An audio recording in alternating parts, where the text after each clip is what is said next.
Welcome back. Warangal నగరంలో Covid మహమ్మారి క్రమంగా విస్తరిస్తుంది. ఇప్పుడు ఆ మహమ్మారి చిన్నపిల్లలకు సైతం సోకుతుంది. వరంగల్ ఎంజీఎం ఆసుపత్రిలో 3 చిన్నారులకు కరోనా పాజిటివ్ రావడంతో వైద్య ఆరోగ్య శాఖ సిబ్బంది అప్రమత్తమయ్యారు. ఇప్పటికే ఎంజీఎంలో 50 పడకలతో ప్రత్యేక కోవిడ్ వార్డును ఏర్పాటు చేశారు. ఇప్పుడు చిన్నపిల్లలకు సైతం సోకడంతో పీడియాట్రిక్ వార్డులోని 20 బెడ్స్తో చిన్నపిల్లలకు కోవిడ్ వార్డును ఏర్పాటు చేసినట్లు ఎంజీఎం సూపరింటెండెంట్ చంద్రశేఖర్ తెలిపారు. ప్రస్తుతం 3 పిల్లలకి ఆసుపత్రిలో చికిత్స అందిస్తున్నట్లు తెలిపారు. తల్లిదండ్రులు పిల్లలను శుభ్రంగా ఉంచుకోవాలని, ఎప్పటికప్పుడు మాస్క్ శానిటైజర్ వాడాలని సూచించారు.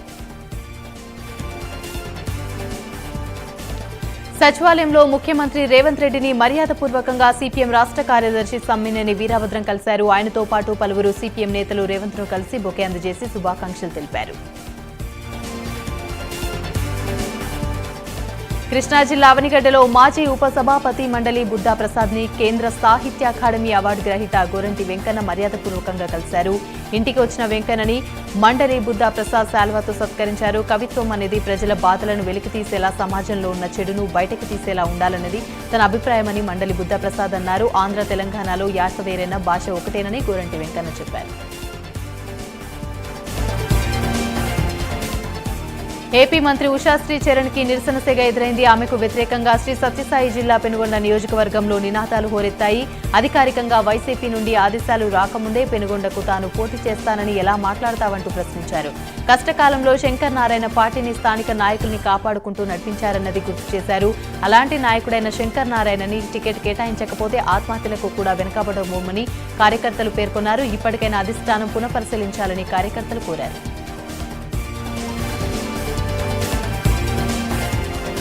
మహేశ్వరం నియోజకవర్గం బడంగ్పేట్ డిప్యూటీ మేయర్ ఇబ్రహీం శేఖర్ సంచలన వ్యాఖ్యలు చేశారు. ఇక తన రేషన్ కార్డును రద్దు చేసుకోబోతున్నట్లుగా ప్రకటించారు. ఆర్థిక స్తోమత ఉన్న వ్యక్తులు రేషన్ కార్డు రద్దు చేసుకుంటే అవసరం ఉన్న వ్యక్తులకు ప్రభుత్వం సాయం అందే అవకాశం ఉంటుందని డిప్యూటీ మేయర్ అన్నారు.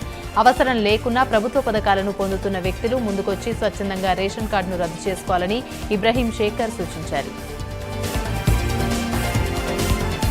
తెలంగాణలో రవాణా శాఖలో 3 జాయింట్ ట్రాన్స్పోర్ట్ కమిషనర్లను ప్రభుత్వం బదిలీ చేసింది. హైదరాబాద్ జేటీసీగా ఉన్న పాండురంగా నాయక్ ని జేటీసీ అడ్మిన్ మమతా ప్రసాద్ ను ఐటీ వీఐజీగా బదిలీ చేసింది. ఇక ఐటీ వీఐజీగా ఉన్న రమేష్ ను హైదరాబాద్ జేటీసీగా బదిలీ చేస్తూ ఉత్తర్వులు జారీ చేసింది. రాబోయే ఎన్నికల్లో వైసీపీని ఓడించాలని కాపు సంక్షేమ సేన రాష్ట్ర అధ్యక్షుడు మాజీ మంత్రి చేగొండి హరిరామ జోగయ్య పిలుపునిచ్చారు. పాలకొల్లు లయన్స్ క్లబ్ లో కాపు సంక్షేమ సేన రాష్ట్ర ఎగ్జిక్యూటివ్ కమిటీ సమావేశంలో మాట్లాడిన హరిరామ జోగయ్య కాపు సంక్షేమ సేన మొదటి నుంచి జనసేన పార్టీకి మద్దతు తెలుపుతుందన్నారు. పవన్ కళ్యాణ్ ను సీఎంగా చేయాలనే సంకల్పంతోనే ముందుకు వెళ్తున్నట్లుగా చెప్పారు. బడుగు బలహీన వర్గాలకు రాజ్యాధికారం దిశగా పనిచేస్తున్నామని జోగయ్య తెలిపారు. రాబోయే ఎన్నికల్లో 65 శాసనసభ సీట్లకు తక్కువ కాకుండా జనసేన పార్టీ అభ్యర్థులను నిర్ణయిస్తుందని తెలిపారు.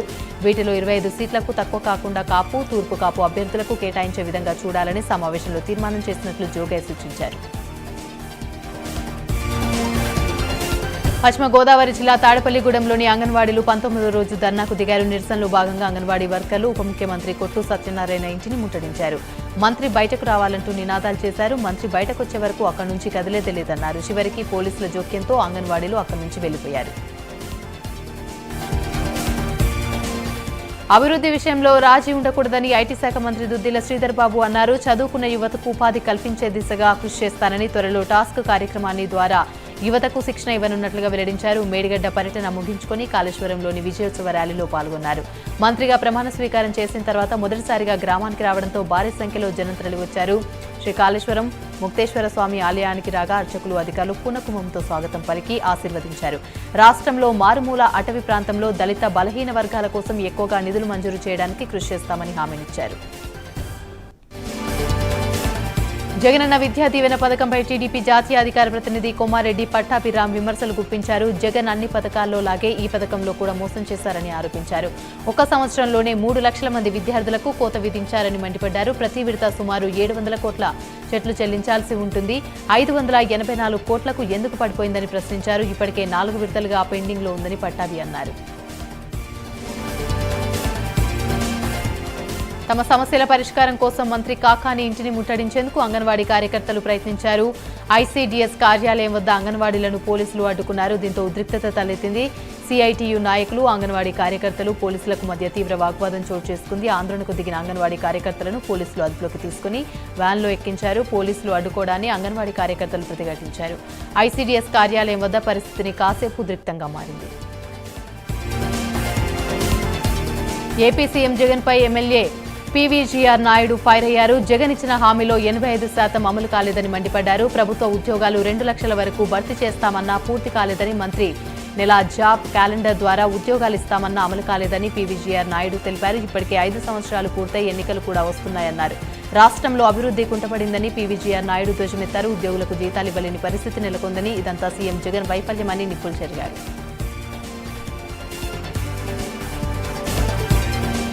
విశాఖపట్నంలోని గాజువాక వైసీపీ సభలో గందరగోళం నెలకొంది. గాజువాక నియోజకవర్గ వైసీపీ అభ్యర్థిగా ఉరుకూటి రామచంద్రరావును పార్టీ నియమించింది. పార్టీ అధిష్టాన నిర్ణయం మేరకు ఉరుకూటి రామచంద్రరావు పేరును వైవీ సుబ్బారెడ్డి ప్రకటించారు. వైవీ సుబ్బారెడ్డి ప్రకటనతో ఎమ్మెల్యే తిప్పల నాగిరెడ్డి వర్గం ఆందోళనకు దిగింది. దీంతో తిప్పల నాగిరెడ్డి, ఉరుకోటి రామచంద్రరావు వర్గాల మధ్య తీవ్ర వాగ్వాదం చెలరేగడంతో ఉద్రిక్త పరిస్థితులు నెలకొన్నాయి.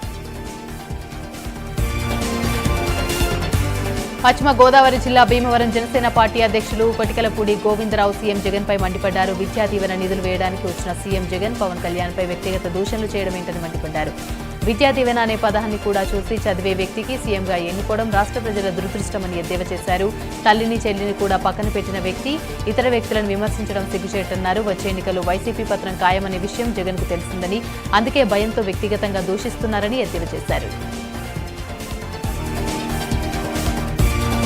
నంద్యాల జిల్లా ఆలగడ్డ నియోజకవర్గంలోని చాగలమర్రి మండలం మల్లెవేముల గ్రామానికి చెందిన వైసీపీ నాయకులు, కార్యకర్తలు శనివారం వైసీపీని వీడి టీడీపీ పార్టీలో చేరారు. మాజీ మంత్రి భూమా అఖిలప్రియ సమక్షంలోని గ్రామానికి చెందిన పుల్లయ్య, ఓబన్న, బాలస్వామి తదితర 30 కుటుంబాల వారు టీడీపీలో చేరారు. ఈ సందర్భంగా వారికి అఖిలప్రియ పార్టీ కండువాలు కప్పి ఆహ్వానం పలికారు. ఈ కార్యక్రమంలోని టీడీపీ యువనేత భూమా జగత్ విఖ్యాత్ రెడ్డి, పార్లమెంట్ కన్వీనర్ సల్లా నాగరాజు పాల్గొన్నారు.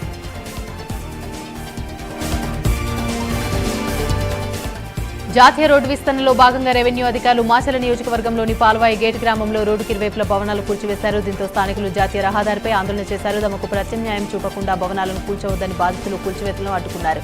దీంతో ఉద్రిక్తత చోటు చేసుకుంది. నిర్మల్ మున్సిపల్ సర్వసభ్య సమావేశంలో రసభాస జరిగింది. అవినీతిలో రాష్ట్రంలో మొట్టమొదటి స్థానంలో నిర్మల్ మున్సిపాలిటీ నిలుస్తుందని కౌన్సిలర్లు ఆరోపించారు. న్యాయ విచారణ జరిపి దుర్వినియోగమైన సొమ్మును కక్కిస్తామన్నారు. స్థానికంగా జరిగిన నిధుల దుర్వినియోగంపై డీఈ కమిషనర్ చైర్మన్ ను కౌన్సిలర్లు నిలదీశారు.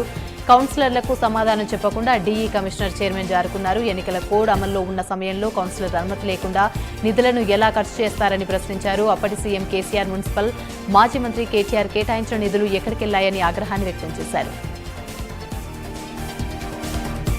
తణుకులోని మున్సిపల్ కార్యాలయం వద్ద పారిశుద్ధ కార్మికులు చేపట్టిన రీలే నిరాహార దీక్షను జనసేన తణుకు నియోజకవర్గ ఇన్ఛార్జ్ విడివాడ రామచంద్రరావు సంఘీభావం తెలిపారు. రాష్ట్ర వ్యాప్తంగా మున్సిపల్ కార్మికులు చేపట్టిన నిరాహార దీక్షలు సీఎం జగన్మోహన్ రెడ్డికి కనిపించడం లేదా అని ప్రశ్నించారు. జగన్మోహన్ రెడ్డి పాదయాత్ర చేసినప్పుడు పారిశుద్ధ కార్మికులను పర్మనెంట్ చేసి జీతాలు పెంచుతానని హామీ ఇచ్చారని రామచంద్రరావు గుర్తు చేశారు. జగన్ మాయమాటలు చెప్పి అధికారం చేపట్టిన తర్వాత పారిశుద్ధ కార్మికులను పారిశుద్ధంగానే వదిలేశారని మండిపడ్డారు. సీఎం స్పందించి పారిశుద్ధ కార్మికులను రెగ్యులర్ చేసి వారి డిమాండ్లను పరిష్కరించాలని డిమాండ్ చేశారు.